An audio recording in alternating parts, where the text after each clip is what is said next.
a bottom-end playoff team. OpTic Gaming, though, maybe in that bottom 3 zone. We'll see what kind of play we get out of these squads, though, because I always like to bring up the expectations coming in for those who haven't been following the offseason. Where do people think they're going to be, and then tracking that throughout the actual game itself.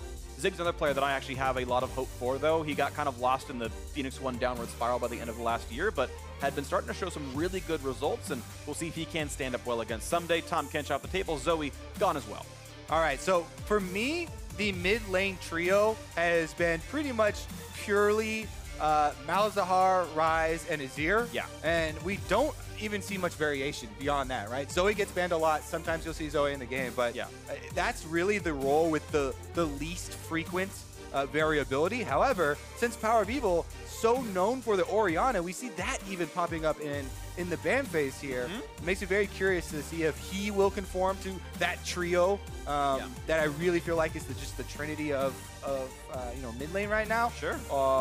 Especially with his Orianna already being banned out. We'll see what comes through into this one. I do really like seeing target bans, though, overall in League of Legends. Like, for example, last game, Evelynn did not show up in champs like whatsoever. Actually, every jungler was left up to be picked, and we saw 2 different ones here. Evelynn, though, away from Meteos right off the bat. Of course, he's a big streamer, plays a lot of solo queue. You're going to see his champion pool in the public eye a fair bit. Yeah, I think Meteos should not be allowed to get Evelynn. All right, Kalista going to be banned here by 100 Thieves, and that leaves one more spot for either a Kog'Maw or an Ezreal. To me, are the big choices. Of course, you could trade them, leave them both up, and have something like that go down. But absolutely, to me, Kog'Maw is just so insane right now as a hyper carry from the bottom side. He's a hyper carry that scales off pretty much one item, and, you know, and you can already start fighting with them. So if you get some protection around that champion, everybody's very well versed in strategies that can revolve around protecting him. Yeah, well, right now, 100 Thieves looking at Braum as their first pick. They're going to go for support yet again here on this one. One of that big tank up on that side of the map, and now it's time for OpTic to show what they've got for themselves in Champion Select. I know hearing the interviews from Romain and talking about their ideas for the team, I got the impression they wanted to be a little bit off meta. They wanted to be a bit innovative, and that was kind of part of the reason of bringing in Zabutin. He's going to have his fresh look on the game. He's not, you know, this tenured coach, and they're going to be a little bit more spicy with their picks. We'll see if that comes through later on. All right, there's the Ezreal, one of the 2 that we mentioned. Obviously going to be taking that Klepto, trying to steal away as much as he can with the Mystic shots in lane. And Braum will do his best to block them. Aside from that, it's not giving away anything at all. You know, it's just a very versatile AD carry to start with. But there we go. Akaadian with his Rengar. This is a classic Akaadian champion. Well before he joined even competitive league at all. Before he was a jungler. When he was just, there you go, even top lane Rengar. But he was like this and Graves and those sorts of champions where he was spamming them to climb the ladder. And that's how he really got known. This is very exciting to see him back on one of these champions who we have seen, you know, have some sort of success here. And it is one that will be looking to get the kills onto that Kog'Maw. And it goes to show you how much teams really want to play Kog'Maw. It's like, yep, they've got Rengar. Scariest assassin in the League of Legends. I'm going to place him with no escapes, and he's real squishy because they do believe, of course, that Aphromoo can block from on Braum, that they can play around that Kog'Maw is that valuable. In the face of that Rengar, they're like, no, this is what we want. And another part of the reason why I kept talking about Kog'Maw so early on is that with the Relic Shield meta that you talked about in the bottom lane, and Overheal, and all these sources of shields and healing that are all coming in for the AD carries, it feels like the hyper carries are the way to go because they're more safe than ever. And they can, and Kog'Maw, as we said, can still scale off of just a couple of damage purchases. Yep, absolutely the case here. They are more durable. Targon's Brace is basically 850 gold for like 500 something health. It's better than a Giant's build if you can complete the quest, which of course in 8.1 you totally can within about 15 minutes. So comes online when you need it for the team fights. Second phase of picks and bans have now begun as we've gotten somewhat mirrored but not exactly identical champions so far. Gangplank off the table. Top lane seems to be the target of priority right now. Ornn so far has yet to be removed. We'll see if we get to see that picked yet or not. Yeah, unsurprised here as the mid lane trinity, as we said, would be filled in. Ryze and Malzahar are traded, and it will be Ryu with the more mobile of the 2. That being said, in the last game, we saw the Ryze getting outroamed.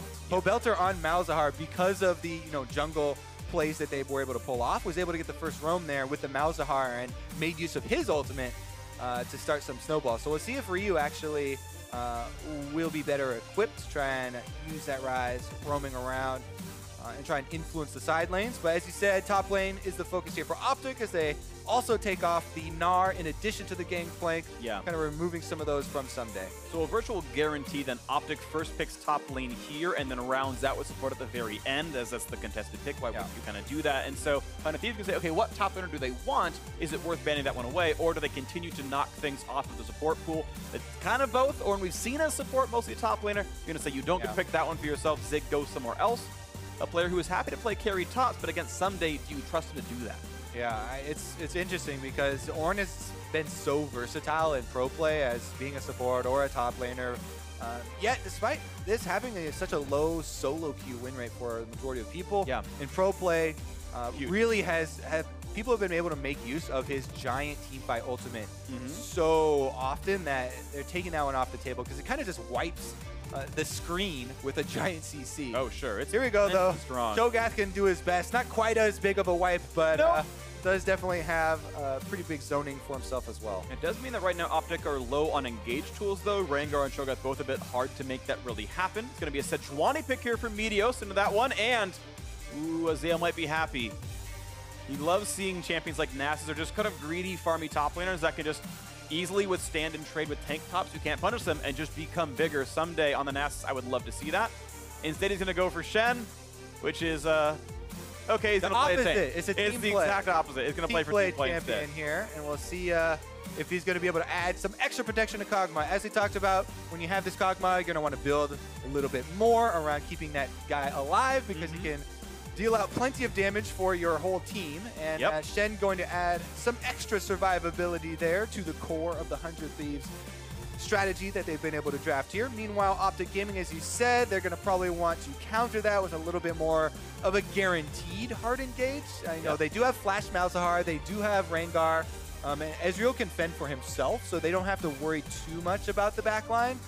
It looks like an extra Morgana shield maybe for the Rengar to ensure that he can get to the target that he's looking for. It's also a good lane pick into Braum, so the 2-on-2 could look pretty good. Ezreal definitely has really good early strength. You farm Klepto to get early Sheen tier, recall, show back up in a lane, and you start bullying from that point onwards around level 5, so that might be the big power spike for OpTic, but starting team fights looks really difficult for them, aside from Flash Malzahar or binds from Fog of War, which, I mean, if you land enough, it still works, but it's low reliability for OpTic. It's interesting, too, because they have the option of trying to go through frontline, kind of kiting backwards. As long as they're not doing it during Kog'Maw W and he's melting everybody. A Malzahar ultimate and a Cho'Gath ultimate there is a lot of percentage damage and true damage. Yeah, you can chunk someone. So, you know, there are some versatile options here, but it really depends on the spacing in the team fight. Because so many of these decisions are going to be based around, is Kog'Maw W available? Very, very important cooldown. Cody Sun will out-damage Arrow if he's got that one, but if Bioarcane Barrage is down, it's going to look a lot better for OpTic. So cooldown to watch for absolutely. Ton of Thieves, though, 3 pretty good engaged tanks, and even the Ryze get to the backline as well, going to make it a little bit easier. But we are ready to go for this one. The first game of the season for 2 new orgs, the North American LCS, 100 Thieves versus OpTic Gaming, a rivalry born in Call of Duty. Not coming over to League of Legends. I couldn't be more excited. This one's going to be hyped as well. We got some fancy lights in the crowd, and here we go into game 2 of the day. And the opening match for both of these squads, 100 Thieves and OpTic Gaming hitting the rift. And let's see what they can do. powerOfEvil's first North American LCS game for himself. Meteos returning from the streaming life, from the World of Warcraft life even. Yeah, sure. Getting back onto the rift and into it. We'll see if he's still got the moves. He is on a tank champion and should feel pretty comfortable. Sejuani, fairly simple for people to pick right back up. She doesn't have a lot of, complex interactions. She does have a lot of bonuses with melee champions. True, yeah. And since we have a pause here, we can go a little bit more into those. Her and Braum, the 2 Freljord stun champions, can really synergize with them. But sometimes they end up stacking on the same timing, and you double up your stuns. As they both stack on the autos. But you can see some crazy CC chains from Sejuani, Shen, and Braum all kind of coordinating for those. Absolutely. What it also means is that your level 1 is fairly strong. And you can really scare people off with a lot of those, because Sejuani will start E for her single target jungle camps. It absolutely obliterates them.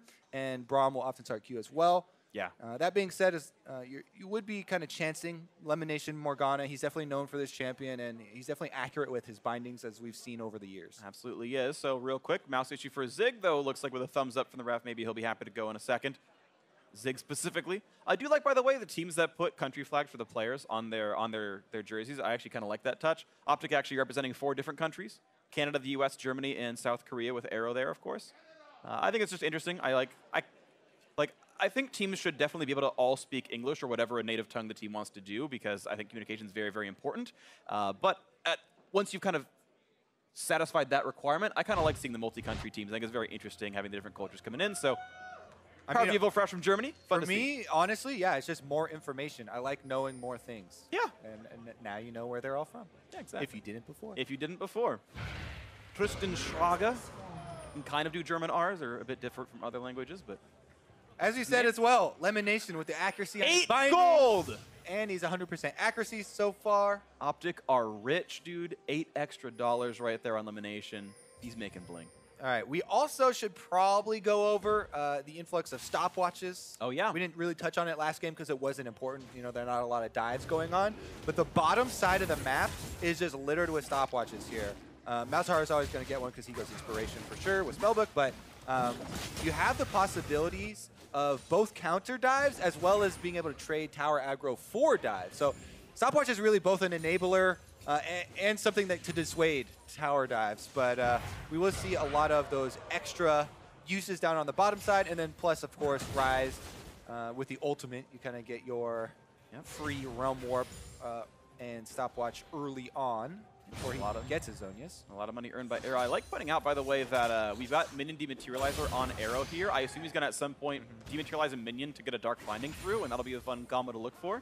Because normally you see, for non-mid laners, you end up seeing the free boots come through as the more frequent item purchase, but not the case here for Arrow. Level 2, of course, already there, and they've now zoned off the opposition down there. It does kind of make sense here, right? Because you're thinking about how skill shot reliant this duo lane is. This is a heavy poke lane into a melee support. And as you talked about farming money with Klepto, you know, Lemon's also trying to constantly farm money with the Spell Thieves, and they are landing, a lot of their skill shots here. So it's definitely paying off. The other thing with Minion Dematerializer, which is more of a point for mid laners and stuff, but you can the effects are noticeable when clearing out a wave to go look for roams or something like that. Yeah. With an AD carry later on, it might be more noticeable for just kind of tending to your side waves and getting them in place before moving for team fights, but it definitely does add a noticeable amount to killing waves. Here we go for a jungle confrontation, though. Yeah, Akaadian level 4, and Meteos only at 3 right now. Means Akaadian can take some of these camps away and steal out. Nicely done. I want to shout out that Arrow had perfect CS in the first 3 waves, but put Cody Sun under turret, and you can see a 9 minion difference so far. Feeling pretty good for the OpTic side, so a nice early lead for them, as Akaadian is also going to push Ryu out the mid lane for a little bit and make him run away. Yeah, Sejuani is very powerful later on in the game. You know, she builds up as a tank, and it gets to be a very imposing front line. But a lot of the carnivore junglers, as they're kind of referred to right now, still are very strong and really push her around a little bit, or at least kind of dictate her pathing in the early game. And Akaadian has done a very good job of power farming early on with this Rengar. And he should be up to a very good pace for that level 6 gank. So we might see him start off the early action. He definitely is imposing at the moment. The other thing, though, to revisit our bottom lane discussion, we keep talking about how much OpTic are doing for the skill shots of the bottom lane. LemonNation actually did this in Academy League last night, where he goes Glacial Augment for the Morgana. So you try and get the slow down there, and then that assists in Ezreal landing his skill shots, even if you don't hit the binding, but you can also hold your binding till later, and then any extra slows kind of help with that. Meanwhile, able to disengage Meteos with the binding. And just the Arrow CS tracker, he's missed 1 so far in 6 waves. So Arrow's doing pretty much perfectly right now in this landing phase. Pretty awesome for him. Cool to see that he's seemingly on that spring split form where he was MVP, because that, I think, is, again, such a huge point for OpTic. Yeah, I mean, one of the worries for this duo lane was, we did see some struggles in lane phase for Arrow and LemonNation as well, and how are they going to do combined? This one, though, an Ezreal Morgana lane into a Kog'Maw Braum, I would kind of expect them. It's an easy lane. Especially with Minion Dematerializer to be able to have some good wave control, but they're definitely doing a good job, and that CS pace is only matched by Ryu in the mid lane. chugs a bag of gold, gets 100 out of it, so above expected value. Arrows richer than maybe expected. He's getting lucky in this one. LemonNation just stole a last hit. Scumbag support right there. That's okay, not the end of the world. He has 850 gold, so he can easily get himself the Sightstone. And Arrow right now is actually on Sheen tier timing, so it's a good recall time for him as well. All right, we should also go over some of the vision that's been placed. We've been very focused on this bottom lane and all the little intricacies of Arrow and LemonNation, but the deep vision here, tracking Meteos on Sejuani, makes this very easy for OpTic to call the shots in this game, at least for the early game here. This is pretty much Akaadian with the run-of-the-mill. And you can see it now kind of manifesting in this powerOfEvil invade. They know Meteos is coming over to his Raptors, so they're just going to come over and steal them beforehand. They have the Malzahar ultimate. They have the Rengar, so there's not a lot that Meteos can say about it. And he might actually, if he decides to smite this away, would pretty much be close the only to 6 attempts. Good smite by Akaadian, gets it, and he's basically scuttle crab away from having the ultimate available at 6 minutes and 20-ish seconds. That's pretty nice timing for him. Now Zig actually gets the knockup just barely on a Ssumday, survives this encounter. But Ssumday right now up 8 CS with a big wave for Zig to farm. Top lane going pretty close to equal, and Zig's actually already recalled and walked back once. And having wave control, obviously always very nice for the Shen, opening up possibilities elsewhere. But because of the amount of control in the jungle for OpTic, it looks like 100 Thieves, not too many options to try and use that, so they'll just hold on to it for defensive capabilities later on. And they're kind of farming here towards their Kog'Maw strategy, at least get him to a Rage Blade before they want any real action to break out. Gonna be fun to watch for as we continue to push through on this, and Zig under a turret is going to catch up. Pretty much equal to farm right now, so he is holding just fine against Ssumday. Let's see what comes through next onto this one. Right now the game is 700 gold in the favor of OpTic. They have just farmed a bit better in their early laning phase. Not for the mid lane, Ryze actually doing great against powerOfEvil. To point out, Boiling do not count as CS. That is not an inflated number for Ryze. He's just simply farming better. It's nothing donated. A lot of people, when they're playing Malzahar, complain a little bit about trying to CS as well early on. But this is a pretty sizable difference here. Ryu definitely asserting his will a little bit in the mid lane, having some pressure there. And again, really have to keep on keeping track of the vision. Like, this is very good vision placement from OpTic early on. Complete knowledge here, of 100 Thieves movements. The blue quadrant's fully warded up, and then the red quadrant exits. So they will be able to deduce exactly where Meteos is at all times, and they're keeping this up with multiple waves of ward placement. Yeah, really, really great props to them as their first Sightstone was already done via the upgrade for Akaadian. He's not going salvage, he's doing standard competitive play with Green Smite. LemonNation, though, actually did go for the early upgrade to improve his Tribute gold generation. He could have bought Sightstone, chose not to, went Frostbang, plus actually a Dark Seal as well, so heavy AP folks out as Morgana. And it does make sense to me because I'm a very greedy lane player, and I always do that for solo queue, but they are playing a lot for poking this lane and keeping up pressure in lane, and not so much for the roaming and warding around.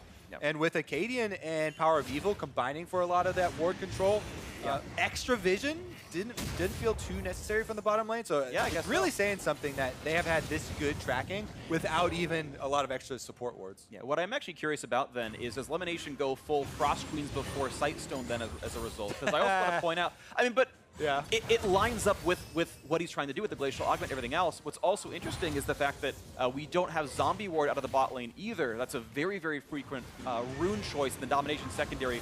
Jungle is practically mandatory, support is practically mandatory, and while Akaadian, I'm pretty sure, has it, Lemon does not because of the Sorcery secondary, and so is not going to have those extra wards via Zombie. All right, this is going to be interesting because there's a Shen ultimate available, even though this is a 2v2 on paper. They're going to land a stun, gets the empowered W up, but still wants to flash away. Akaadian was afraid of getting stunned by one more auto attack and does get out. Yeah, he also popped the ultimate, so that's a very good little skirmish for 100 Thieves. They didn't have to expend many resources. They got the flash and ultimate out of this Rengar, who had been controlling a lot of this early game. We'll see what he can get into right now. Is bot lane could be a target. Level 6 available on everyone in this game. Again, that means that it's hard to fight when Ssumday's there. Almost lands the bind, but not quite going to land. Cody Sun walks away, but a big chunk of money back over to Arrow, who earns another 5 gold off Kleptomancy, plus the 3 from Bandit, and does the same thing again. Look at the tower damage that is slowly whittling away down here on the bottom side. Ryze ultimate, though. No, he doesn't have flash! Nor any other way. Out needs to charge up one more stack, has the empowered W, gets away from the root, and the blast cone going to get him to safety. Woo! Gets out of the root in time. Akaadian's all right. Yeah, he's all right, but he's definitely feeling the burn Yeah. as far as the pressure starting to come back here from Ryu and Meteos, combining to really retake control of this game. There's double control wards up in the red quadrant here for Akaadian, which are where his camps are too. So they should be able to kind of get some tracking done and reverse the tables here as far as jungler whereabouts. Turning it back around could be really nice for them. Sightstone completed, of course, on the one side. Aphromoo has that for himself. LemonNation has yet to recall, but does have his free boots. This showed up in his inventory, so yeah, ward coverage could be a bit better for 100 Thieves. The game, though, still 1,000 apart. To be fair, Kleptomancy influences that a little bit, so maybe a little unfair to call it that kind of gold lead. That money's still in their pockets. Waiting to see what comes next into this one. Of course, we're well past the point of the broken stopwatches or commencing stopwatches being online. They're now appropriately telling time. Recall comes in, Iceborne Gauntlet done for Arrow. It's been seemingly more and more common. Tended to see Trinity Force in the preseason, but now that we've actually gotten into competitive, Iceborne seems a bit more frequent, even though he's not really threatened by physical damage much. He just wants the slow. Yeah, keeping slows on the front line there. There are just so many frontline options, right? And it's an AoE slow, so probably get a lot of value out of slowing down the Braum, Sedge, Shen kind of combo. Plus, if they ever get picks, right? This is also a pick team. Yeah, we haven't really gone over the strengths there, but it kind of goes without saying. Morgana, Rengar, you know, even Flash Malzahar ultimates, Rengar's even around, and an Ezreal. Like, there's a lot of pick potential during the mid game when people are fighting over wards here. If OpTic can roam around and try and use these sort of skill shots. And speaking of pick potential, 1350 gold in the inventory. LemonNation recalled and just went Frost Queen's claim, so he did rush it before Sightstone. It is all about then, I'm level 7, I've got rank 4 binding, it lasts 7 years now as a result. Let's land a Frost Queen's claim slow, let's root someone for 7.5 hours, and let's get a kill out of it. Yeah, it's just rough for them because it is a pick comp, but you're a pick comp running into a Shen, right? And this is a Ssumday Shen who's got a CS lead on top side. He's constantly pushing in the Cho'Gath top side. So Ssumday, even though it doesn't look like he's doing a lot on the map and you don't show the tank v tank matchup that much, him simply being a pushing Shen post level 6 is kind of adding that extra level of unseen threat to the bottom side of the map. Absolutely the case, and it might be part of the reason we don't see nearly as many fights, and 100 Thieves may have actually read that partway through Champ Select and said, hey guys, you know, I see what's kind of coming in here with the Braum. You know, we know LemonNation plays Morgana. He actually is one of the few players to have played Academy League. We've seen him bring out the Morgana already in North America, and probably might have said, hey guys, let's actually go for the Shen. They're going to go for some picks here with these assassins with Mal's Rengar in this mix. Let's do something else a bit. And you know, that might have been the right choice, and we don't get to see those same aggressive options out of OpTic as a result. Still waiting to be seen, and maybe it will be 100 Thieves making the first aggressive play. We saw them trying into Akaadian. He got out of it. Might see the next one soon. Yeah, there definitely are a lot of wards around the Dragon. It is a Mountain Drake, though, and Mountain Drake doesn't kind of inspire a lot of confrontation among the pro players early on. It definitely does become a very big factor later on when you get into the Baron, you know, rushing scenarios, but rarely will pro teams try and rush a Mountain Drake for like earlier tower killing. Right, because if you could have taken the Mountain Drake, you could have done something else with your pressure. Look for the play now, an arrow flash Q's on LemonNation. He's going to pop the spell shield, the black shield on. He's going to land the bind, and that means he gets out. He played it really nicely there, waited for the Arcane Shift to come through, waited on the black shield, and thankfully for Lemon, saved himself with it. Couple of support flashes blown there, so a little bit of a trade, but not much else goes down. Akaadian is farming during this time, and Meteos showing himself in lane will give a little bit more knowledge here to the OpTic duo. Now they're playing much more defensively. They know that Meteos is down here. And on ward. They still know he's down there. Yeah, he's on a ward on Akaadian, means he can go to the top side and says, all right, what about blue buff? What about the Gromp? And he's going to look for it here.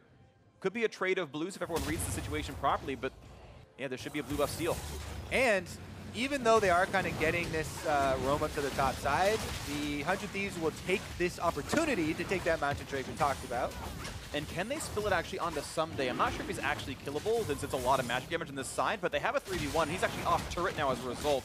Realizing where the Rengar is, you can see he's hiding away from all of this as Akaadian steals away. But yes, the Mountain goes over to 100 Thieves, and they get a bit more for themselves, whittling back against that 2,000 gold deficit.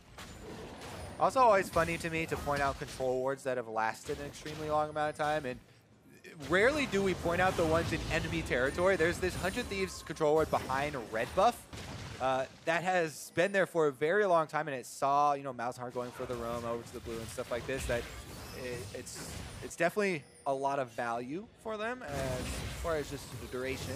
Meanwhile, Meteos back to bottom, camping away. And it's the right choice. His entire west jungle is dead. He knows Akaadian counter jungled it, so I might as well look for the aggressive play since Air had been pushing so much before. Of course, he's not going to find it, not just yet. Now they're coming in, but Meteos left for Krugs. And this is a Rengar with a level lead here. So even though Akaadian, he was scared for a little bit there, used his flash, used his ultimate, and had a blast cone out, all things are back up now. Cooldowns have passed, so no harm, no foul. And he does have some good farm lead on the Sejuani, extra phage there. Still has a stopwatch. He could try and pull out some dive or crazy play. So yeah, he's up 6 camps right now in farm. That's actually really, really well done by Akaadian. That's why he's got that level lead. And one thing we talk about is, it was mentioned I think in the pre-show as well, is catch-up experience is less good now in the jungle. So if you can get the lead, you can keep it much more frequently, and Meteos may just remain a level down as a result. Akaadian close to 11 here. He's got the control knowing that he's safe to do this. But of course, the next recall has come through for the bot laners as Cody Sun's got himself a Ninja Tabby already, and he's pretty close to finishing. Actually, he's already completed a support quest, so he's quite durable, especially against the Rengar and Ezreal. All right, buddy. We got Rengar bottom this time. And Shen, Stand United's ready, but he's right next to Cho'Gath, so it could be interrupted. Yeah. You can still add the shield, so it's still significant for skirmishes. But I think this low health tower is going to attract our first big confrontation. Looks like this could be the case right here. Akaadian's coming down PoE as well. This could be at least 4. We'll see what Zig wants to do. Bind lands, but the turret is all they're going to get just yet. Woo. They needed to whittle that one down, and 17 minutes of hardcore effort has allowed them to knock down first turret of the game via landing phase victories and an attempted roam. What a big confrontation. Woo! The structure fell. It didn't have legs to run away. And it is the first casualty. Unlucky. And turrets don't move. We keep on seeing this happen, but it looks like LemonNation just continually spamming his Frost Queens. Yeah. For a lot of pseudo vision, I guess, because we mentioned, he didn't rush into the Sightstone. Yeah. But rushing into Frost Queens, especially with the Glacial Augment, has been not only giving them this pseudo vision, but also very annoying and slowing down the enemy members and kind of reducing the mobility that they have there. So he's definitely kind of spamming that off cooldown and getting some high value there in addition to the gold. Yeah. And I don't think the ghost hitting should give him gold. The tooltip says damaging spells and attacks against champions will give you the tribute passive, but at the very least, I'm not saying that the ghost will give him gold. I was making sure. I'm just sort of illustrating that wouldn't be happening regardless. And right now, Zig just under the turret and a 1v2. Make that a 1v3. The rest of the team coming, and Shen's showing up as well. This could be the first death. He's got no way out, and Meteos gets the first blood out of his first team. The first game in this one there is going to be the knockdown on the turret as well. It's going to be a trade, though, as the teams continue pushing in this sort of 3v0. There's your Shen ultimate. They make the play on bottom side and barely get some early turret here. 2-1 for OpTic. They're going to keep on pressing on second, but so are 100 Thieves. Yeah, it's going to be a pretty equal crit on this one. Kog'Maw is going to feel pretty good with its high attack speed. The Rage Blade in there as well. Plenty of extra attack damage on this, and it's going to be a trade of tier 2s. But as we can see, it's faster for 100 Thieves right there. OpTic Gaming going to let Arrow knock this last one down, but they're now going to be about 10 seconds slower on the play. Sizable little gold lead here for OpTic, as well as some extra time with which they can go. Ping on Rift Trail. Doesn't look like there we go. Starting it up. So they should be able to get the eye as well. And since they already have this turret lead, and they're the ones with Rengar and the pick composition we talked about, the Ghosties come out, they want more room to work with. Sounds a little weird against a team with a Shen, but I think the advantage is still there for the OpTic side with how many little synergies they have coming together. I think they're on some pretty big power spikes right now. They've gotten actually 2 Quicksilver Sashes forced to be picked up out of 100 Thieves, which, hey, those are good. Actually 3 as he's pointing out. Yeah, there's actually one of the Braum as well. Aphromoo's got one. So I mean, that's 4,000 gold or 3,900 spent on that, which, yes, it will neuter what PoE can do, but in like direct fight power, those stats aren't nearly as effective. So this can actually kind of continue to push leads for OpTic here. Meanwhile, Ssumday with his Titanic Hydra trying to get control of the wave. Continually shove up here into Zig. Cho'Gath, though, infinite sustain basically off of the minions. No problem holding there. And it really does now become about cooldown management. There's a little bit of time left on Shen Ultimate, and Rengar and everything else are definitely ready to go for OpTic. So if they keep up the pace and push tempo on this. In addition to their small little gold lead that they have here, they could continue to create plays. But that's why Meteos is standing in that tri-bush. You know, 100 Thieves are playing defensively, kind of trying to guard against those sorts of plays. We'll see what comes into this one. Shen ulti, I believe, not quite up, but very, very soon on this one. The damage down to the bot side. The suppression there as well. He does not have that Quicksilver Sash. The flash. Ssumday trying to get away with the flash and jump in for a little bit more damage. He's going to jump forward as well. Akaadian wants to do some more to this one. Ssumday getting low and low and low. The double knock up in from Zig. He's going to get shot down. Nice kill picked up, but a trade on the top side, a tower dive. Courtesy of Meteos and Co. actually getting a kill across. Aphromoo just barely survived it. Meteos the same.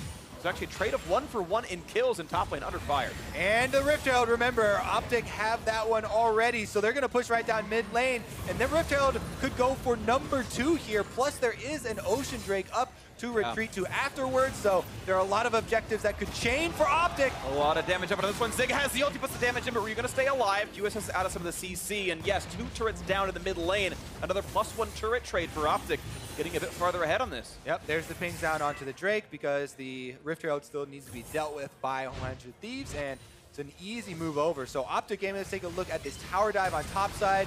Meteos goes in, they put the Black Shield on Arrow, and he also has double stopwatches from both of them. That's why Aphromoo and Meteos both got very low in it. But look at this! What a great play at 100 Thieves, looking for a lot on this Baron. No one's really in range to stop it. It would have to be a miracle steal. It's not going to come through. Meteos lands the smite, and what a great Baron sneak. But this might be a battle still coming through. LemonNation wants in. He's going to find a binding, and QSS out from Ssumday. The 4th now on the team. He's going to walk away. Oh my goodness. OpTic retreat back to that objective that was so clear to all of us, yet it was also clear to 100 Thieves, and they took the opportunity to take a risk, rush onto Baron, and were successful. Huge pickup for them, because otherwise it was about to snowball in OpTic's favor. It absolutely was. So now OpTic have to kind of lick the wounds. They're only down 1,000 gold, but against a Baron buff, sorry, OpTic, yeah, 100 Thieves down 1,000 gold, but with the Baron buff on, they've got better stats right now. You have to imagine they've now got a bit of map pressure as we look at your Ace Predator replay. I have to believe in.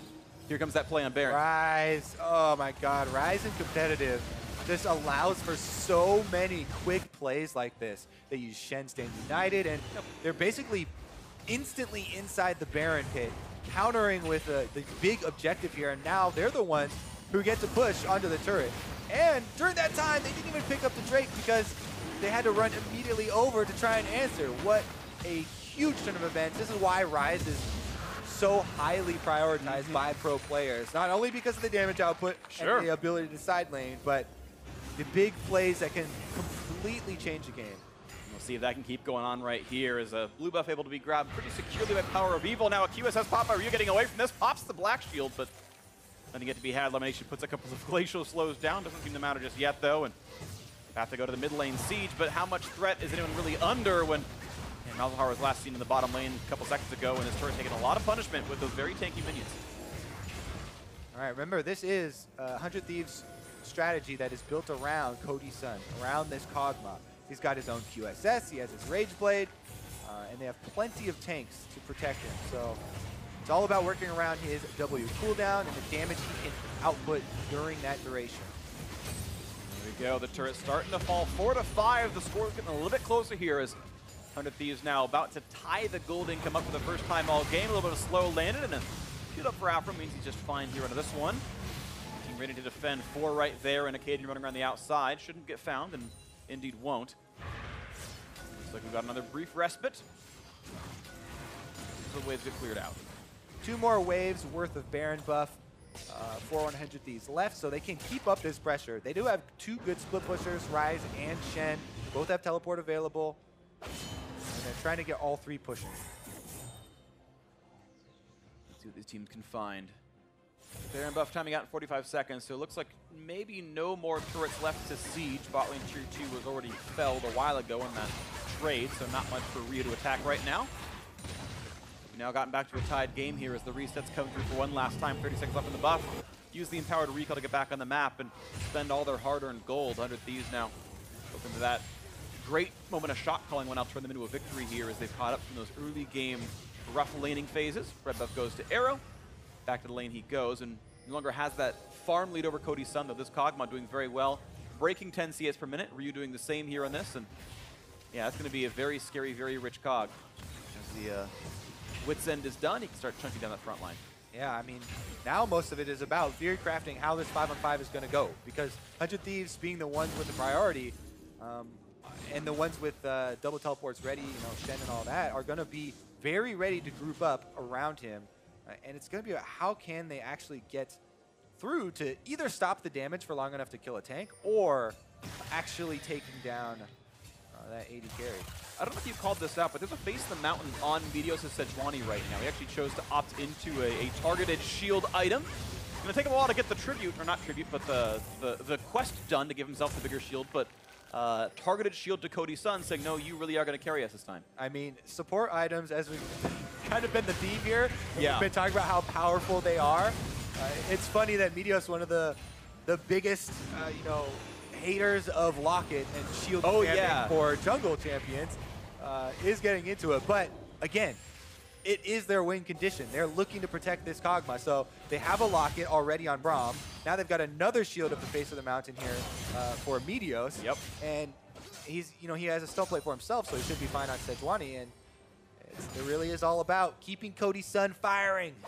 And that's going to be the case here for him. Looking over at the stats and everything else, of course, Cinderhulk has a % health bonus. That's kind of nice. And yeah, the unique active Face the Mountain shield is based off health. So you pop the stone plate, you shield somebody, it gets to be a bigger shield. Same synergy as Locket, of course. And we'll see what moves on in this one. One minor gripe with the 100 Thieves lineup is they're pretty heavily magic damage there. Kog'Maw's going to be well past 50-50 because of the Wits End second item. So MR stacking could be a way to cheat out some teamfight efficiency for OpTic. And find another slow, and it's just not really going to matter. Actually, I'm a bit surprised not to see the Bork instead there, since they're against the Cho'Gath and all. You definitely get some good value out of it, but we'll see here as he decides to go for a slightly more defensive option. That's always the highlight of Wits End to me. It's not even about your on-hit magic damage that you're getting in Magic Shred, but it's more if you're really worried about being killed by magic damage. Yeah. So I guess a bit scared there of the floating Malzahar damage and whatnot. Sure. 116 MR and Cody Sun, I believe, without stacks. 106 without stacks, will go up to 136, I think, is the stack limit, plus 30. So he's got plenty because he also has QSS. So well, yeah, I mean, 106 is the base stats, and it's going to go up a little bit higher. So he's a pretty big boy right now, and we have fully reset this game. 40 seconds on Baron respawning, only 1 minute on the Ocean Drake. But Thieves have still stacked those pretty cleanly for themselves, and we'll see what's next up on the plate. Looks like it's Baron control, the most important thing right now, as Meteos smites away. Probably his last camp he gets the smite with that Baron up. He must maintain a charge at all times. Yeah. I would say if we saw anything out of the ordinary, it would be off of an OpTic pick. But barring an OpTic pick off on somebody, then it's going to be 100 Thieves trying to group up with their solid 4-man here with Shen splitting. Ryu finds himself a little bit towards the Ezreal. Going to look for round 2. They're going to land the Q, and Black Shield's down for a few more seconds. Bind's not going to land, but Ryu walking up for more damage. Kites away pretty nicely. Knocker Phreak doesn't mean too much. Only hits Aphro, and back they go. But with that summoner pop, Ryu wanted to get in. Couldn't quite do it, though. Yeah, but now they've got the minion waves pushing, so 100 Thieves can move over to the main objective here. Baron is spawning. Secondary objective will be there later. Ocean Drake, not that big of a priority. And there's a lot of pre-existing vision here for OpTic, as you can see, well through the jungle. So they're prepared for Baron number 2, but will they be able to successfully pull off a team fight here, even being prepared with extra vision? Well, let's see right now. It's OpTic to get the time to run in and sweep everything out, kill some of these wards, and as long as Akaadian tags them, they turn into zombies for their side afterwards. And mid lane priority looks like to be in OpTic's favor for a few seconds as well. 100 Thieves shouldn't have any problems knocking them down either.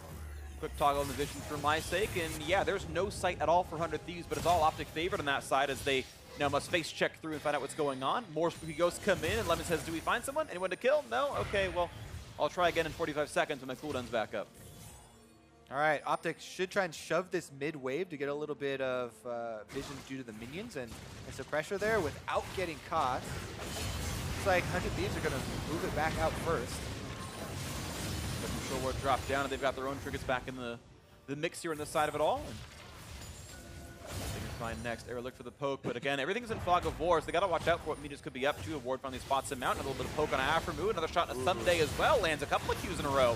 And another chase in, down a half HP. Good damage out of Arrow playing at the knife's edge because He knew he used Arcane Shift right there, but Black Shield was nearby. The team was waiting for him, and now Meteos a little bit isolated as well. Knockup not going to land, jumps away from it. I feel like Ssumday there with a little short taunt was trying to bait out a flash or something, you know, threaten the taunt flash, but he doesn't get any and he got poked out a little bit. Yeah. It's not bad for Shen to go for those plays though, because again, this is the guy with the ultimate that gets you right back to the fight. So I'd be curious to ask him after the game or something if he's trying to play these mind games and go for things like that, but yeah, that's what it kind of looks like. Since there was not much other game there. And Thieves able to take a very easy and clean Ocean Drake here on this one on the bot side of the map. Ssumday himself had even built himself his own wave for the bot lane. He partially pushed it, but now the wave's going back to his side, so even further gold coming towards the Shen, already level 16. Now the fight in the mid side as the Phreak was down, but a big Cho'Gath in the middle of the opposing team. Zig looking for something to do, but doesn't have the fight just yet. No knockup to be found. Meteos on a half HP, finally loses the Frost Armor here. Slow onto Arrow, gotta be careful. Arcane shifts backwards, Meteos at 2/3. Was again kites away, so Stone Plate down and no important summoners missing. Actually, no summoners, period. No harm or foul. There is a timer brewing here, though, as Shen is pushing up to the inhibitor turret. So OpTic are getting into a very sticky situation where Impact, Ssumday's already got the minions on the inhibitor turret, so they're just trying to pull him off of it. Yeah, so Ssumday walking over, doesn't want to have to waste the ult for this and lose the map pressure. He saw the play coming in. They are rushing down the Baron. Arrow putting as much damage down as he can. Malzahar helping with the Voidling, but here comes the rest of the squad walking over. Gonna knock down some of these Voidlings, and Arrow with the Black Shield on again, looking for some folks to be found, but ulti in for Akaadian, make sure he can actually see what's going on. He knows where all 5 are. I was sitting there on the minion wave, wasn't that hard to find out. Double knockup, not gonna matter though. Cody Sun is safe again to the front line. A flash out. Actually from Cho'Gath was afraid of that frontline damage output. Oof, Vine's not gonna matter on Kog'Maw either. So OpTic successfully pulled Ssumday away from the split push bottom. However, Rengar ultimate down, now flash from Cho'Gath also down. Just too tanky for it to matter though. The Glacial Slow is kinda nice, can attack Cody with one as well, but no in a rage to find much of anything. Whew, a little bit of a grind fest here in the mid game. As 100 Thieves slowly trying to retake vision control here so they can force OpTic to come to them. You know, they're the ones with the big 5-on-5 kind of slow moving unit that want the engagement to walk towards them. And they have been able to whittle down a little bit in the cooldowns here from OpTic, but nothing really game breaking. He gets to easily clear the wave. At that point, he can AFK. The entire minion wave is gone. Oh, no! They walked too far forward. He lost the E. He's got to go for one more with the Q. All right, now it's going to push. Actually, it's... we'll see. It doesn't really matter. It's going to stay at equilibrium for a few more seconds. One wave's injured, but it's also on his side of the map. He's going to cast it one more time and make sure it does push out. All right, fine. It's definitely going to push towards 100 Thieves now. He's going to recall one more time. Def cap pretty close to done for this Malzahar. It's like we got a little bit more waiting on our hands as bottom lane is also pushing in favor of OpTic. So until 100 Thieves says Ssumday back down there to tend to it. Looks like it's going to be in the hands of skillshots landing once again. Yep. And you see that Cody Sun with the Ninja Tab, he can actually face tank a max damage Ezreal Q and not actually lose his passive shield via the Targon's Brace. So far he's feeling pretty good about this one, but item slot still to come in. Only one slot to replace for Arrow, but 1.5 kind of for Cody Sun, as that Quicksilver Sash is not anything offensive just yet. Yeah, we do have the Hurricane purchased a little while ago, so they've been operational and ready to fight with the Kog'Maw. But again, it's all about the setup to this fight. 100 Thieves have been diligently working away at this vision to try and get OpTic to overextend into a fight. Oh. Dangerous territory. Gets the Arcane Shift in the Black Shield, but not quite on time. Did get stunned. Now running away. The bind on the front line. They're going to stay safe. Arrow's okay. Didn't use any summoners for that one. But Meteos and Ryu sure did. A flash and a ghost use respectively. Now looking for the knockup. They're going to find one. And actually, Aphromoo aiming the wrong way. Can take a lot of damage. QSS flashes away. More summoners down there. 100 Thieves have lost 3 summoners, importantly, so far. LemonNation only using the 1. And now they go back up to this Baron area. Several important tools missing. A nice little root. Some damage, but the dodge is going to mean it not much damage. Another knockup, but will they chase through? Not just yet as Ssumday runs away, but a bit of damage coming across. Another flash being used. powerOfEvil afraid of getting jumped on. Down to half HP. 100 Thieves now priority over the mid lane, but OpTic priority over Baron. And they're going to make 100 Thieves face check them. Look for the next play. LemonNation in the front line. Nice shoot by Ssumday, not to get rooted.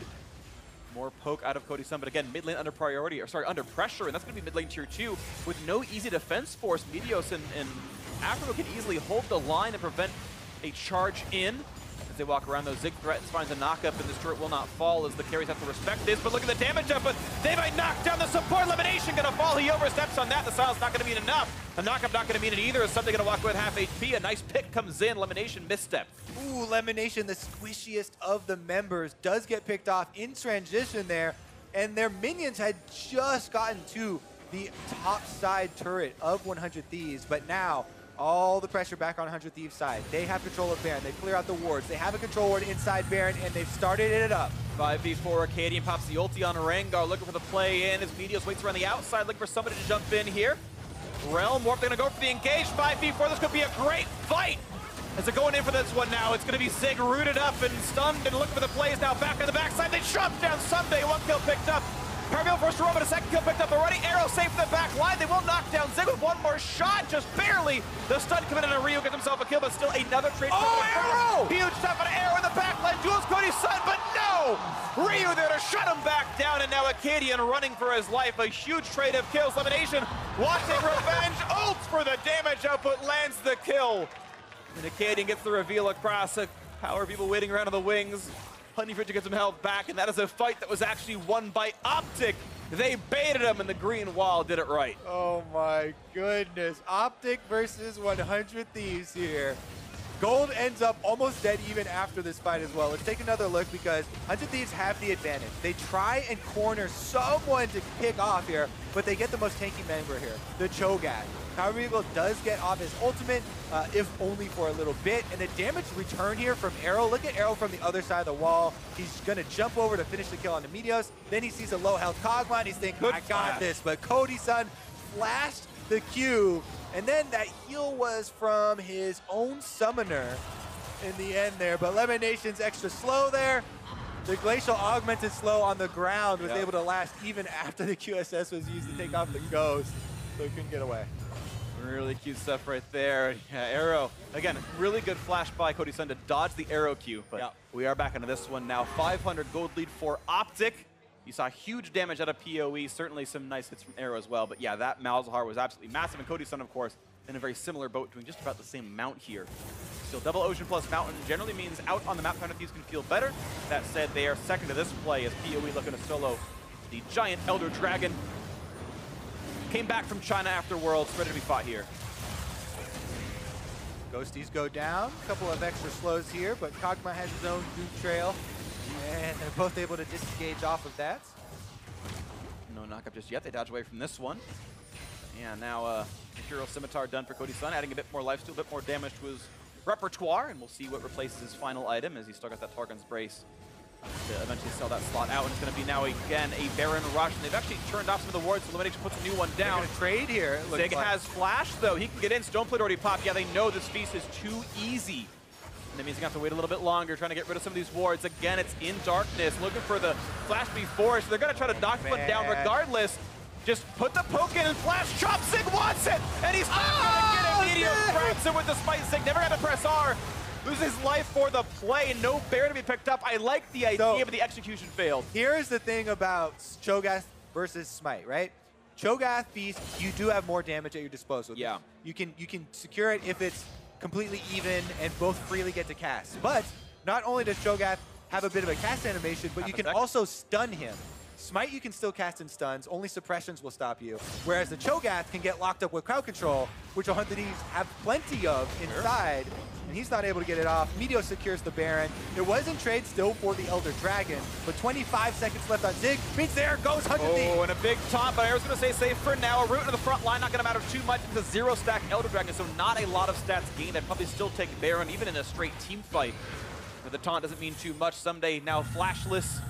And the re-engage could come in because Zig is reviving in 5 seconds and has teleport available. Akaadian Going for the tank? Nope, just going to get himself the Raptors here on this and walk right back out. LemonNation again, not going to find his bind. Oof. Very tight game here on this one. It was definitely slow for a while. The first real major encounter was a 16-minute turret kill, but again, I think it's a cute idea by OpTic just. So he has a black shield on him right now. Then they break it. Then they stun him. Yeah, they got the damage in. He was not in range for the R before the stun landed, so he never had a chance to properly feast the thing. So well played by 100 Thieves to really delay that long and say, no, we're going to wait, we're going to wait, we're going to wait. He's going to go for the play, and they were right. So that's now 2 consecutive, very well-managed Baron calls by 100 Thieves to grab the Baron. Fights have been close, though. 6-5 in kills. Full build for Malzahar, full build for Ezreal. Half a slot left for Akaadian. Ryu's upgrade doesn't matter. Girl Scimitar, I guess, kind of hurts his top end on Ryze. Attack damage not the most useful stat on the champion. And that small tax may matter later on. Meteos going full tank, of course. Knight's Vow added to his inventory. Randuin's Omen or a Warmog is actually more likely to be his final slot. All right, Baron push comes in. All waves are in control by 100 Thieves. They're trying to get, again, the split push going. Ryze and Shen on the side. They both have their teleports ready. Actually, Ryu has changed off of teleport. Never mind, he's just using combat summoners for Ghost and Flash for the combat mobility here within the team fight. That will honestly be a huge decider. Righteous Glory pop, looking for the play. Only a knock-up on the support. The rest of that team playing the backline nicely, and Ssumday still just splitting successfully with his Baron buff. And that's plenty of attack damage, knocking these waves down, knocking these turrets down. 3,000 gold lead for 100 Thieves, which still matters a little bit at the stage of the game. We are not yet at the infinite item mark, but we are getting a bit farther into this one. Ryu splitting on the bot side as well and can easily traverse back to the mid lane as well. Mid lane under fire, stun not going to land, but the slow could be enough of a zoning tool that, of course, they've knocked down this turret. Zig once again looking for the play, but Righteous Glory this time is down. Now has to kite backwards, pops the stone plate and will not get stunned. Doesn't matter too much right now, though, as that turret's already dead. A little bit of poke doesn't matter too much, though. The shield keeps him safe.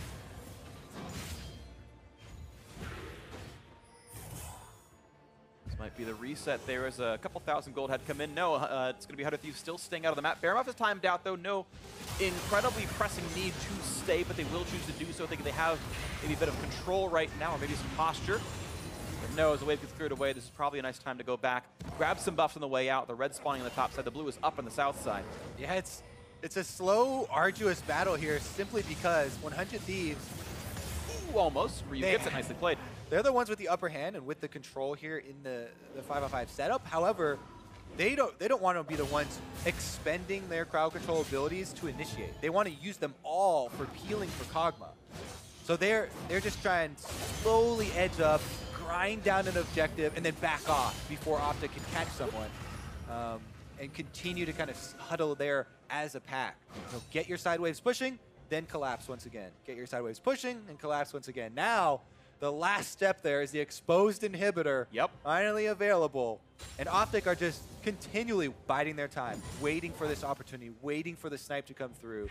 Catch somebody separated from their team or catch somebody off guard here, where they can try and whittle someone down. All right, and Cody Sun is upgraded now to Infinity Edge as his final item. He's sold the Relic Shield, the Targon's Brace, which is worth about 530 health roughly from that point on. And yeah, he's up onto 50% crit chance with 2.5x crit damage modifier, but that does make him slightly easier to be killed by the Rengar, who is going, I'm assuming, Duskblade last slot.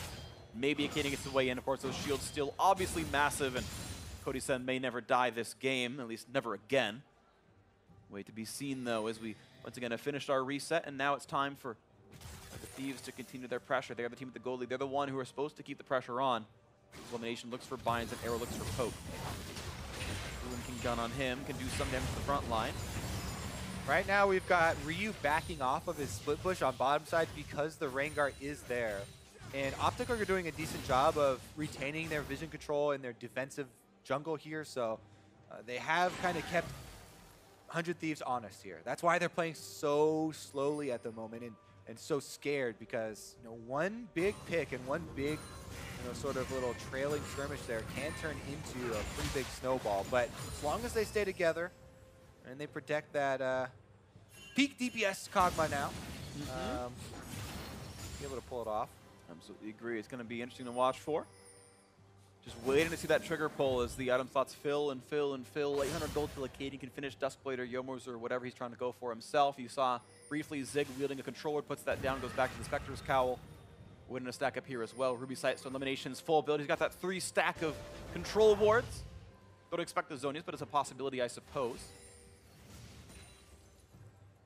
All right, Baron is going to be it. 30 seconds left. 100 Thieves laying the groundwork, getting their vision down, and they're actually in a position, if LemonNation stepped out of line, like that would be the one that they can actually burst down, even though 100 Thieves are mostly tanks. Yeah. They could kill him again if he's the one that's on the front lines. Yeah. And a Cho'Gath teleporting in takes a lot longer than it can take one of these teams to end game burst down a support. So could be over very quick. Ooh, looking for Arrow, gonna land the slow one to Zig. Stun's gonna get knocked out, nicely stopped by LemonNation with the black shield. But that was some damage coming across. The snipe gonna hit Cody Sun for a bit, and look at that. Ryze says, nope, we're out of this one. Onto the Baron. Or bait? Okay, they're baiting. No, they hit it, but they're not part of this one. They force the blue trinket out, and they force the ulti out of Akaadian. The team's actually a bit split, though. They're somewhat separated, but there's no way in just take yet. Advantage? OpTic, maybe. powerOfEvil gets the push in the mid lane. A bit of a slow and a root, actually, on Ssumday, but Shen, a difficult target to kill as they are able to play for rewards. OpTic get vision for themselves, fitting to the team name.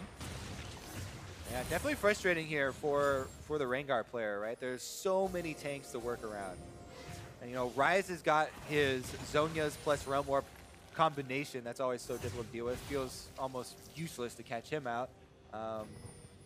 And then the Kog'Maw is so heavily protected and always surrounded by these giant tanks. Makes it difficult to get your job in. And so far, there we go. As the wave through yet again. OpTic now seems to be the one with the control of his own. Arrow with a nice little recall bait. I think he was trying to hope Meteos would press something on him, but doesn't happen. He's just the one playing front line. He's not close to the black shield. Lemon has to come back to him, but he's just trying to get the poke and let his team continue to play for vision. Earn some gold, deal some damage. We continue this one now as it's the two-man attempt. He's controlling for his squad, and Ssumday doesn't see them in the pit. He walked nearby, but didn't go all the way. I think he might have been afraid of getting actually attacked by something. And it means this might run out of time. He just wants to check into this one. He's going to be in range, but it might be up to a steal, and it's going to go to Akaadian. Just lands a smite in time, the first Baron of the game for OpTic. They did it! Sneaky OpTic. They had the control ward there, and it looked like he didn't get vision on any Voidlings or anything by the Baron, so Ssumday assumes nothing left there, and they're able to barely get it out. Meteos goes over to check at the last second, but only burns a couple of flashes for their trouble. Now, with OpTic finally with the Baron buff on their side, we'll see if they can actually put a dent in this 100 Thieves defense. Let's see if they can do it. It's the first time I think OpTic have had control of the map in maybe 20 minutes or more. But now with pretty much equal inventories, and this time around wielding a Baron buff, you have to expect to have the possibility of who can stand up to Aphromoo's shot calling. And so far, OpTic doing a pretty good job of it as we go into this one. And not going to land just yet. PoE, Arrow, and the rest of the crew look to go forward. Those are the damage dealers in this one. 30 seconds on Elder, as well as a pushing minion wave here in the mid lane for OpTic. So they have two choices, and 100 Thieves are trying to play the mid ground between both of those choices, which leaves the route for OpTic straight through the turret. Yeah, it's going to be a slow move for 100 Thieves. They couldn't go right down the mid because of the damage output that was available to them. Turret down to 1/4 HP, but now Arrow under a bit of threat can't go for much more. Keep in mind, Cody Sun with W1 has a lot of attack range. You cannot withstand that kind of damage. Attempted flash not going to come through for Ssumday, but he taunted forward, seeing if he could bait something out of Arrow. It didn't happen, but did get the black shield down. And once again, OpTic goes back, but the next wave is here. They don't actually choose to fight with it. They'd rather play for Elder Dragon and force the rest of 100 Thieves. Ooh, that vine could have been huge. Would have been good damage on a Meteos. Not going to happen just yet, though. Little Crab is there. Zig again to play the front line. Glacial Augment means a pretty big slow here, but yeah, it's going to be followed through a bit by Arrow. 400-point Black Shield keeps him safe for now. A stun going to be landed. Now they're going to go for this one. Up on the Guardian Angel to Rengar. Not the easiest of targets, but they will knock that one down. He's now resurrected to re-engage down the front lines. Looking to knock down Meteos at half HP, though. He's going to be fine. Silence onto Akaadian, trying to run away. He's staying alive a little bit longer. Two more autos won't actually land. Able to walk away, and the team walks away just barely alive. But health bars lower on OpTic means 100 Thieves should have control. Is Akaadian going for some, just Honey Fruit, trying to heal back up, because it looks like they might want to contest this Elder Dragon. Oh, they're trying to find him. They got him. I don't think he's got a way out. He is flashless. Akaadian going to die this time around. Black Shield won't matter. Finally, a pick comes through the first in several minutes. 100 Thieves going to get Elder Dragon. Ooh, the worst timing right there for OpTic, because they have two big waves crashing, but that is going to be 100 Thieves securing the Elder Dragon now, with 3 elemental drakes returning and defending, cleaning up all those minions, and we stall again. They stall again. The bot turret will fall, so a bit more map pressure and gold towards OpTic. 6-7, though. The turret leads still 100 Thieves' favor. Top lane stays alive. Nice little wave clear right there, but yeah. Basically, 3 Ocean Drakes, 1.5 Mountains is the sort of effective stack total right now because of the Elder increase. And once again, the control of the map should shift over to 100 Thieves. Now they've got still those 25 seconds of no Akaadian on the map. The Guardian Angel down also kind of threatens that champion, and with the 2.5 max duration of Elder Dragon, 40 seconds of which have been used so far, they should be able to win almost any team fight they want and looking for mid lane. All right, here we go. Elder Dragon buff on. The Baron is going to time out by the time Ryze and Shen get up there. And this is going to be 100 Thieves. Can they basically stick someone in place for Kog'Maw to attack for long enough? That's basically the game plan here for this 5-on-5, is grab anyone, hold them there so that Cody Sun can attack them. Let's see if they can do that, of course. The inhibitor can't run away. Similar design flaw to turrets from earlier. Let's see if they can make that happen. But right now, the poke is just so good. Arrow able to arc shift forward and backwards and play it pretty much very, very well. It's got to be frustrating to play against OpTic team comp, as you were alluding to before. Have someone stay in place. It's an Ezreal frontlining with a black shield on the team. And good luck getting onto those champions. Even with Meteos having good accuracy, there's just so many bad targets for the ultimate. So far, not a lot of inroads, but Elder Dragon buff still on 51 minutes into the game. Looking for that inhibitor maybe finally to go down. All right, who's going to step up first here? This little corridor at the middle. Oh, Meteos. They found a powerOfEvil. QSS is out for this one, but now the team fight in the front of it all. Half HP, and again, they find themselves on a Meteos. Redemption to buy some time, though. Gonna stay alive a little bit longer. No big issues yet. Meteos at half, though, and the inhibitor still standing strong enough. Fine's gonna hit a mini, which means maybe round 2 comes back in. They're not afraid of Morgana nearly as much anymore. The Dragon's still on it. They just don't really have that poke damage coming in. They can't quite force the opponents away. Their own Ocean, of course, helping with the siege. 100 Thieves get their health back pretty quickly between waves. Looking for the taunt. Again, not gonna flash. They're gonna put the black shield out, though, and Redemption pop yet again. Also, the stone plate. That inhibitor still taking damage. Ssumday at half HP, though, running a bit low, and maybe this means they're gonna have to disengage as Ssumday out of energy and only 1.5k health. Holy moly! They saw the Jin game, and we're like, you know what? Yeah. We can do it. What's funny is actually in the first game of the day, Zen was saying, guys, they broke my record. Can we get that 80-minute game back ourselves, please? And instead it's game 2, we get this one out. I mean, no nice bind on the back line, not gonna matter. Good shield comes up for Aphromoo. We haven't even had an inhibitor cracked yet.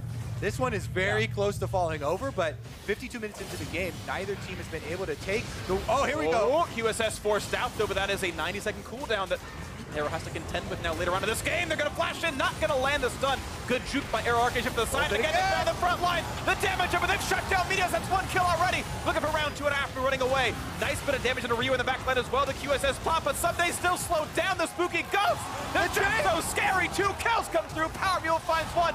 The flash in for Arrow, Ruin King for the slow. And now it's time for the disengage. They're not going to stop it. Out they go. 3 of them stay alive. 100 Thieves now to lick their wounds. Oh, there's so much time now with 50 seconds left on Meteos, 60 on Ssumday for OpTic to try and recover, but they can't really go too heavily offensive here. They've got giant mini waves up on top side.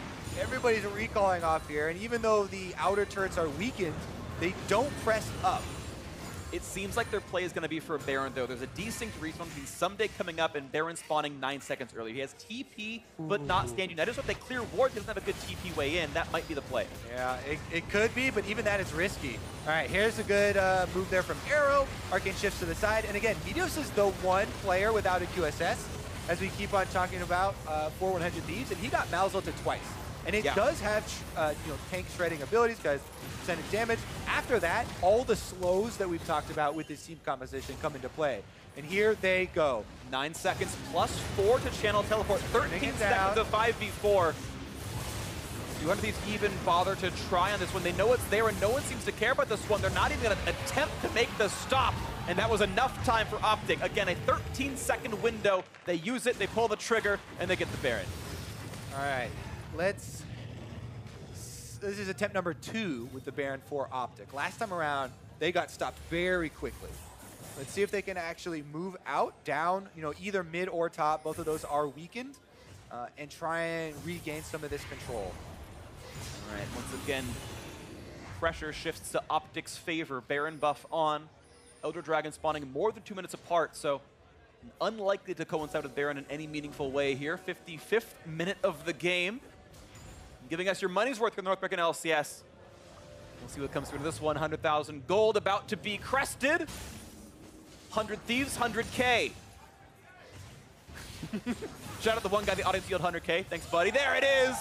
It's so beautiful. Well, the other thing is crazy is this whole game has been within 1,000 or 2,000 gold like the whole time, right? So we've made it all the way to 100K with both teams almost being even like the majority, vast majority of the entire game here with this constant poke and slow from OpTic versus the just shambling 3-tank Kog'Maw protection squad on 100 Thieves. Here we go, though. Rengar ult, pop for vision. Turret is extremely low. See if they actually go in. For the Baron buff. 4 waves to siege with number 1 right here after blocking it out, but these turrets regenerate very, very slowly. This damage will mostly stick. And keep in mind, top lane low as well. Mid has been cracked. Arrow's still pretty safe with the black shield on, but has to respect the possible re-engage. Ssumday flashless, but could still look for the taunt. And of course, Meteos has the ulti as well. Black shield once again on. Arrow able to front line. Knows he is safe for a little while. Can put a bit of damage on. Red buff meaningful too. Yeah, it's definitely good damage. Adding some extra burn there. Ooh, but the W1 and 381 damage critical strike out of Cody Sun. Imagine he attacks you 5 times, you pretty much die to that. That arrow back to full HP once again, looking for round 4. And this one, inhibitor likely to fall. Aphro buys a few more seconds with the shield up. But it still could fall on the end of this wave. And I smite from Meteos, gets rid of some more of the minions. And as soon as black shield is back up, arrow should be safe to knock this one down. Knock him into Ssumday. Silence is well going to keep him away. One more auto. No, he's got to respect Ryu. He knows that Ryze can break black shield easily. Doesn't want to get himself killed for this. Gets slowed down. He's got to respect this. Another attack comes across. Coming across. Nice block there by Aphromoo. And again, 2 more autos will kill that turret. The inhibitor, the stun's going to come across. It's going to be a slow field, but no stun. Onto the front line is Zig. He's all right for this one, though. 2 more shots. Another turret. Yes, the giant siege minion. That's the turret I'm talking about. Finally gets that one down. The artillery working out. And the first inhibitor to fall goes to OpTic. 56-30. That intense siege, all for the first inhibitor go down. This is just one line of super minions, which, by the way, is pretty easy to deal with this late in the game. One line down mid lane isn't going to be too big of an effect. It honestly is just going to be about chaining the bigger objectives with that super minion line. It looks like they're heading back out to go to top side, try and make use of it, maybe take down that outer turret, but still, it's probably going to be a similar story of these slowly but surely sieging down one objective at a time. And it's taking so much. You talk about slowly but surely. I mean, it really is slow. And even then, it's not always sure because this was the Baron last 3.5 minutes and they got exactly 1 turret out of it. And they got to do it again without a Baron buff as that times out right here. Mid lane being pressured out by 100 Thieves, though. It means that OpTic has to react to this. They get the wave pushing top of him and now have to defend mid because, of course, that's also an open inhibitor. And they have to deal with that. As the zombies fall, Meteos gets himself a bit of vision.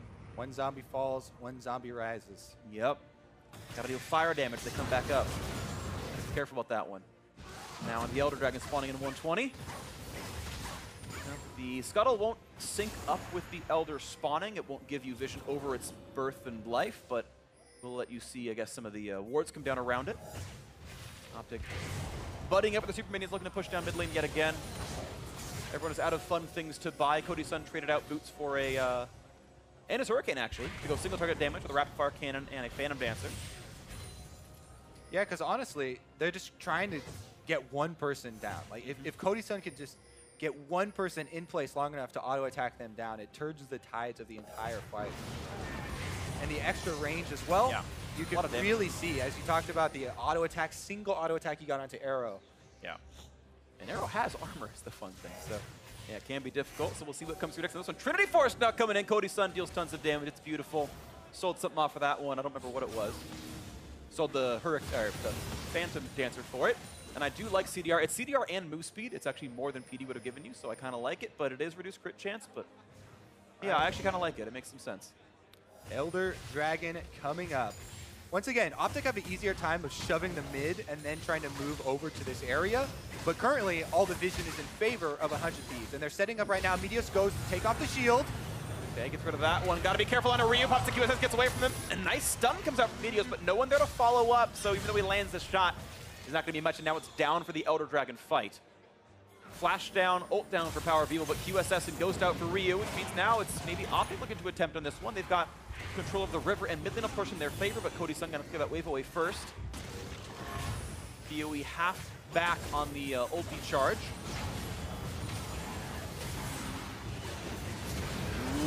forces the flash at elimination. That's a big summoner gone. And that was close, and it looks like he burned his QSS for that as well. Yeah, Ssumday's QSS is down. Slowly chipping away at the QSS cooldowns. BOE has ulti in 3 seconds, and Ssumday is now a viable target. Can't get away easily. Does have flash, though. That said, he's got a good 4 to almost 5,000 health in the champion. Could be still hard to kill. Let's see again, as it's now 100 Thieves who control the river. Bind not going to land just yet. Ulti by Akaadian to spot people out. Can't find it just yet, though. Looking around the backside, though, will they pull the trigger on this kind of fight? I don't know if he wants to go for this one. Aphromoo says, hey, he's off to the bottom right. He's in the river. They can tell via where the mark is. Now they know he's gone up to the top right side. As the mark moves over to Meteos, they can kind of track him with that. 2 times out, nothing in for Akaadian yet. All right, big minion wave. They're timing this with that, must be quadruple sap minion wave on the bottom inhibitor turret. And OpTic don't know where to go, so this is going to be Elder Dragon for 100 Thieves. Baron's coming up right after, so they could transition right over. Ooh, and that feels like a big flub by OpTic. They tried to play from mid lane. They lost Elder Dragon. They lost the bottom turret, and they don't have control over Baron either. And there's no teleport on powerOfEvil. He was the one over there on Malzahar, so they're rushing it. And they've got time. Look at this one. They're not really even around, and the damage output is so high for the combo. Look how fast it falls down with the empowered Dragon damage output there. Easy spike comes through. What a great call by 100 Thieves, and a major flub at OpTic. They lost map control completely, lost all of the objectives. Okay. They have both major buffs stacked right now. This has got to be the push for 100 Thieves. This is the highest possible power spike 100 Thieves could have in this game, as both those neutral objectives on their whole team right now. Unless they have Gathering Storm on everybody. And that's true. That'll go forever. 7x Gathering Storm would be the way to do it, but might not even mean that much at the end of the day, as they look into this mid lane, super powered right now. Waiting for that moment as they wait for the next wave. It's here right now. The poke coming through from Ezreal, blocked out by Aphromoo. They're going to walk right into this. But they're still not yet confident enough to push the team away. Actually, Kog'Maw tagged by the bind, but Cody Sun is fine. He's got 30% life steal. Ssumday is chipping away at the inhibitor off your screen right there on top side too. Yeah, that's where the major pressure is, and they're playing it as a split, not as a 5-on-5. Ssumday's QSS is back up, so he is a viable split pusher. Again, they wait for the next wave, shepherding it back in with the Baron buff. 2.5 minutes on Baron, 1:30, let's say, on Elder Dragon. Actually, only about a minute left on that. It's timed out pretty rapidly here. Couple waves to play with Akaadian spots the team. Multi coming across, bit of damage out there. Ooh, bit of damage out from the Ezreal, but the inhibitor has fallen already. QSS burned now by powerOfEvil onto the front line. They go looking to knock down Meteos. They have the damage up. They're getting close to him, but no, he will not die just yet. QSS now also burned by Arrow to stay safe. He had been rooted up by Ryu, but he's going to be fine. Inhibitor, though, still has fallen. Now Bottling going to be the target. This is down to 30 seconds left of Elder Dragon. And Meteos should have Warmog, so I think he can just heal back up to the passive of Warmogs there with the Sejuani, and they can continue this push. They're going to keep trying. Top lane has a big enough wave to kill the turret by itself as well. This could be 3 open inhibitors shortly. The second one is looking to fall pretty quickly. The third one is now open in the picture-in-picture. And look at the damage out from Cody Sun. Feels no threat at all. Will not get knocked up. One more shot will knock it down. One more, I take it back. As the cannon minions break the siege. It's what they're named for after all. They're going to knock those ones down. And look at this. Yeah, these minion waves knocking top lane inhibitor down to 1/3 HP. But 2 broken inhibs means a lot of map pressure. Baron is buffing up all of these minions that are flooding into the base as well. So 100 Thieves have triple inhib. Might have more than 100 minions coming into the base as well to help them out. Shadow Hex in the audience following his new team. That was him down there, and hoping OpTic can pull the comeback, but now it's much more difficult. The 5,000 gold difference, not what matters. It's the triple inhib down that means it all. And they are hemmed inside. Double Ocean Drake means regen for 100 Thieves. They can stay in this siege for so long. 2 more full minion waves of Baron buff left for them. They can just wait around and whittle these towers down. There's nowhere else to go. Comes the potential siege. They're going to knock this first turret down pretty easily. First one is gone. The Sun's going to land the back line. The flash forward. They found PoE. Zonya's about to stay alive, but they've got the re-engage. Going to flash away into the back line. Akaadian looking for Cody. Some of the shields are too big. It's not going to go down. It's going to be the Guardian Angel pop and the re-engage in the fight. 5v5 still, but who's going to fall first in the front line? Akaadian. Not a lot of plays to go. 1 kill picked up. 5v4. 100 Thieves. Looking to chop them all down, looking to knock down another turret. Looking now for the Nexus, PoE in the backside, but he can't get the damage. Nexus to fall, the damage won't matter. 100 Thieves, 1-0 in the North American LCS. 64.5 minutes, they pull it off. 100 Thieves with the 3 tanks and Kog'Maw frontline. Cody Sun 6, 1, and 3. He did it while not on Immortals. The question was he carried by his team or was it all about him? Was he good by the end of the year? It looks like he's still doing just as well as he was at the end of last year. Most damage in the team by a long shot, 58K compared to 19,000 out of his mid laner. So big stuff out of him, a lot out of Arrow as well as you expect from Poke. Well, both these teams got a lot of stage time together. They needed it to gel. You know, a lot of these rosters were mismatched and put together from a bunch of different teams. Now 100 Thieves have found success. Yep. So 1-0 for them. Sadly for OpTic, they have come away with a loss in their very first game, but it was a close one, honestly. And again, I think a lot of people power rank 100 Thieves as a playoff caliber team, and OpTic went equal with him. This was a very, very close game, and it sucks to lose, but compared to expectations, I thought they looked pretty good. But now, for more on that game, let's go back to the State Farm Analyst Desk. Thank you very much, Phreak. 100 Thieves coming away with their first victory here in their debut in the North American LCS, but it did not come easily here against OpTic Gaming, a team that you guys both have power ranked as your worst team in the league. But in large contrast to game one, there was just very little happening in this game. Why did it take so long for the victory to come? I think it's because both these teams are new teams and they wanted a lot of on-camera time. So, you know, they were stalling out, trying to get the hour brand game. exposure. Yeah, TL, right. TSM, we know them. 25-minute game. You know, we need a longer game for the newer teams. But in all seriousness, where do we think the game time came from? Yeah, the compositions kind of canceled each other out in a way. So on one side of 100 Thieves, you see Ryze and Shen, which is like a 1-3-1 composition that tries to spread the map out. And then OpTic puts together this Cho'Gath, Rengar, Malzahar, Morgana pick comp with Glacial Augment and Spooky Ghosts, so splitting isn't safe.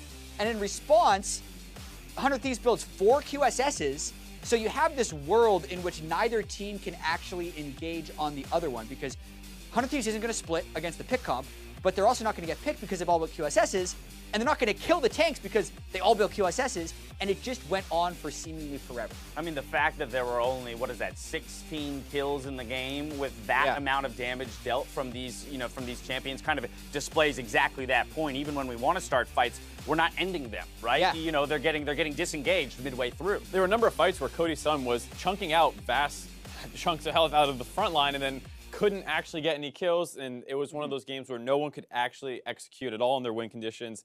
100 Thieves, I do feel like they should have split a little more. Ssumday, a number of times, as the Shen, has the way to get involved while also bringing the defense. I can understand keeping the Ryze around, but they never split the Shen after he got picked off like one time at 20 minutes. It just never happened. I mean, that's definitely something to consider, right? They did have the first Baron of the game. There were 4 total Barons taken, but with that first Baron not able to achieve as much as they were with the second one when they finally fell into that 1-3-1 situation. Yeah, 65 minutes in. I think this is a win that neither team is going to be thrilled about, but 100 Thieves is definitely going to take it. It still counts. We'll be back in a bit to talk more on this matchup, but before we do, we're going to send it over to Avali to hear about that win. Thanks, guys. I am here with 100 Thieves jungler Meteos. Congratulations on the win. First game back in the LCS. What's it like to be back, and what's it like to return on that win? Yeah, it's really nice to be back. You know, I've always loved competing, and last year was kind of a break for me, but I'm really happy to be back full time. Wonderful. And you were open, you spoke out about wanting to play with Ryu, and Ryu was one of the main reasons why you joined 100 Thieves. Can you tell us a little bit about that relationship?